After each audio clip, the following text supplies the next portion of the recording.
All right, so today we are working on our 911 SC project. This is an engine project that we did. The engine was completely rebuilt, and at the time, we replaced the original cam set because of pitting. So we can see here where the cam lobe, this is the original cam that came out of it, is pitted up. This happens when oil breakdown and you get a metal on metal contact, which causes it to pit through on the camshaft. However, the original cams that we put in it when we built the engine, we were having an issue. They were a brand new set of cams, and we couldn't get the car to idle right. It idled like it had a big cam in it. So we went through the entire engine again as far as all the tuning side of things, intake system, found a bunch of little things, some parts that weren't doing what they were supposed to be doing. See it now. Oh, straight up again. Oh my gosh, there it is. It's coming through the whole hose. Yeah, the whole hose is... It's a brand new piece of hose. Well, that would be an air leak.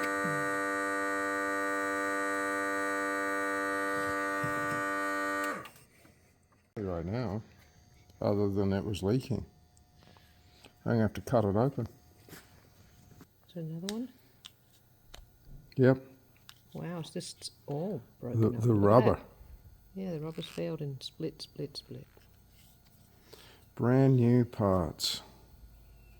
But still couldn't get it to run well. So ended up pulling the cams out and sending them off to a friend of mine to have him run it through his cam analyzer, and found that the cams weren't ground right. So what we've got here is a stock set of 911 Carrera cams that we were able to pick up. These came out of a later engine. They were pulled out at around 40,000 miles and are in really good shape, no signs of wear or damage. All the journals look great. So we're going to go ahead and get these installed and retimed back up. Now, part of the issues that I found when we were looking for the problems is, and you'll see on my pulley, there's a couple of Sharpie marks right here and here, is I found that this pulley is not indexed correctly. And at first we thought, oh, the cams are actually retarded. So what I'm going to do is I'm actually going to put my degree wheel on. And I don't usually do it for stock cam stuff, but I want to make sure that we locate TDC correctly, so the pulley's marked correctly. And that way I also want to check the timing as what Porsche advertises the timing should be. So we're going to get these slid in and do a bunch of other stuff. Okay, because of all the problems I had with the cams on these, I wanted to triple check that these are doing what they're supposed to do. So I'm about to set the timing, and I wanted to verify that my feeler gauge setting corresponded with 0.1 of a millimeter. So I set up the dial gauge, and I'm measuring the rock on my valve, and I'm pretty much right on there, 0.1 of a millimeter. So one of the things that I've done differently too on this setup is I've located TDC.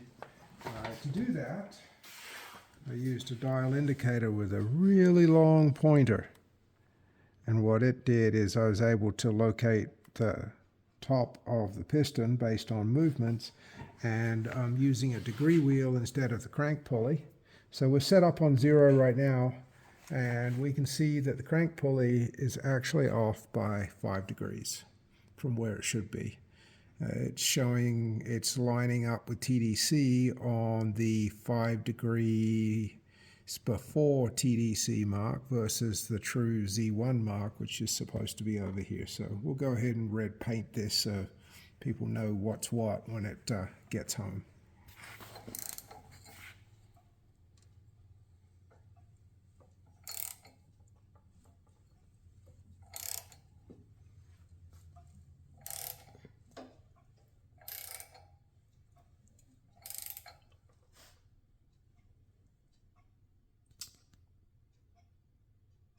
One,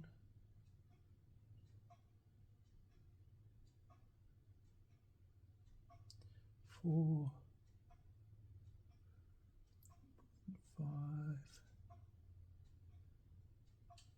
0.6 is what I want.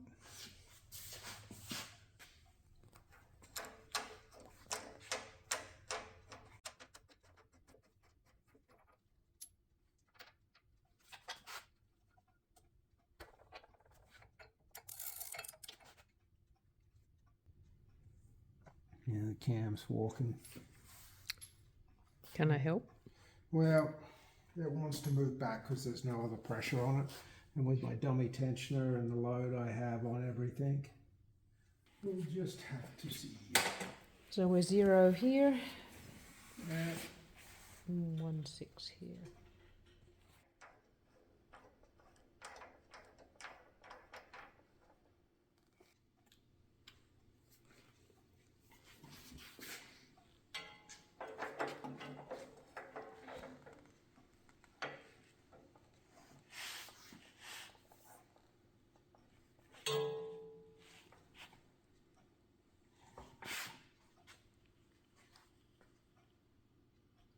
It moved. that's okay. It's going to be going all over the place. Oh, it's coming back.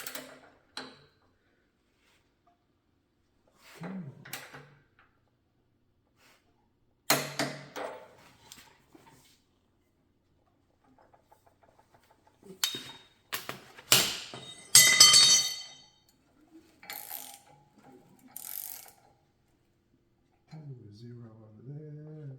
Back to TDC there.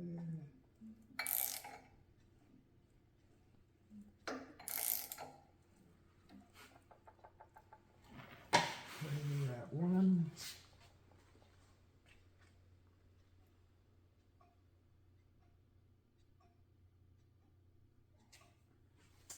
Nope. I thought it was as much. Moved too far. I see. 1.3. Okay, so I just reset the timing on my bank 1, 0 on my degree wheel, 1.6 millimeters at overlap. So what I'm going to do now, just for interest's sake, since we had so much problems with this, is I'm going to set my second dial gauge up on my exhaust valve and set a clearance down there. And I want to look at overlap at 1 millimeter. So the length of time that the valves are open at the same time. Okay, so what I have done now since being a little gun shy with camshafts is I ran through and checked all of Porsche's advertised numbers as far as what the cams should be at their timing set. So I set valve timing on bank 1 and bank 2, and then looked at the lobe centers of both of my cams. And it's another way of setting valve timing.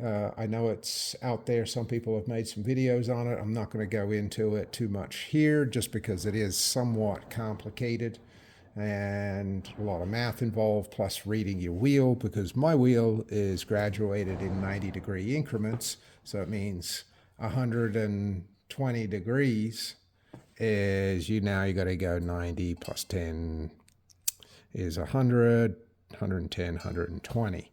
So long and the short of it is my lobe centers on the intake cams are within 1 degree of Porsche's advertised. And my lobe centers on the exhaust cams are actually right on the money at 113-degree lobe center on both of the exhaust cams. When I look at overlap and opening, all of my numbers are within a degree or two, which is about as accurate as you can get with the way that we're measuring it and the way the cams were ground back then.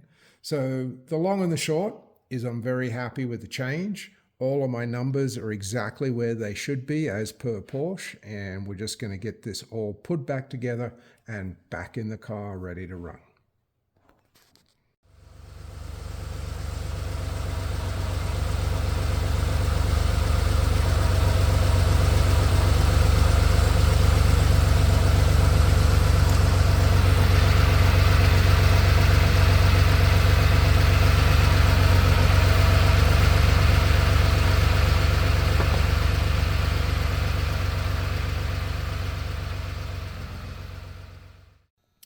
Okay, so we're back with our 8911 SC back in the car on Thursday night. It's almost 8 o'clock at night.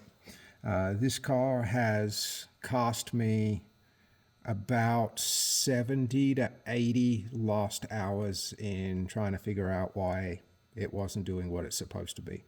We had completely rebuilt the engine, put it back into the car, started it up. Everything went somewhat normal, except I had a large hunt where that means the engine was surging up and down. So went back through all the CIS stuff, looked at our piston leak downs, compression, vacuum system, seeing if there was something that we missed.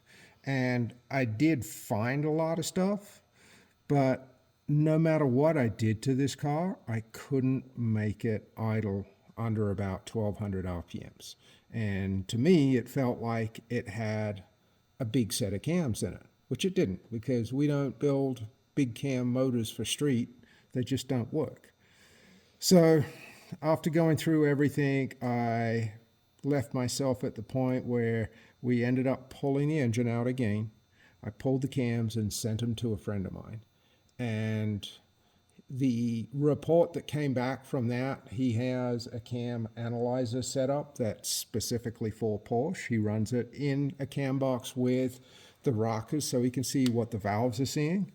And the Bank 1 cam was awful. It had a 16-degree timing split from lobe 1 to lobe 3. And not only that, these engines only want to see about 6 to 7 degrees of overlap max. Our overlap on Bank 1 was 23 degrees. Our overlap on Bank 2 was 21 degrees. So we sent the cams back to the manufacturer and did not get a good answer from them. I won't really go into what they said because that's not what we're about. But the long and the short is I was able to find a set of factory Carrera cams, put those in, retimed the engine. I went over and above with this because this is the first time I've been burnt this bad by a new part. There's lots of new part issues that we have, but I've never been burnt this bad. And when I checked the factory Porsche cams using my degree wheel based on their durations, lobe centers, lobe center on the exhaust was 113, I was at 113. Lobe center on the intake was at 116, I was at 115, so within a degree. My openings and closings were all within a degree of what Porsche said it should be, and it shows it now. We just started the car. The usual, no fuel, took a bit to get it cranked up. That's normal, no problems there. But immediately the car would idle at 750, which it would never idle below 1,000, at least without wanting to stall and shake all over the bay. My hydrocarbons on the gas analyzer, we were at 700 before, now we're at 200 and falling. So massive, massive differences. It was a real learning experience, and you'd think after 36 years I'd be done learning stuff, but I'm really not. Unfortunately, I still learn new stuff every day. A lot of it is parts related, but I'm just glad that we were able to finally sort this out. We still got to put a lot of stuff back together. I literally threw it in the car this afternoon or this evening just because I needed to know. And I got to go over and tighten everything down, check everything correctly, get all our pipes back in. Car needs to be re-road tested. But I've already put 114 miles on the new engine. We've done multiple leak downs. We can see the first leak down before the engine was broken in. We were seeing a leak down numbers around 15 to 16%. Our leak down, the last one that I did on the engine stand when I pulled the engine to pull the cams, was averaging 3 to 4% a cylinder. So I'm pretty confident that in 114 miles, I've broken the rings into the cylinders. We've reduced our ring leakage rather dramatically. We still need to just verify everything, cold starts, hot starts, all of that because the cams we've been working with, none of those adjustments are going to be valid anymore. I did have to lean out the fuel distributor quite a bit because we had it quite rich to overcome all the fuel and air we were throwing out the exhaust, and got a little bit left to do, but hopeful that this car will be going back home very soon.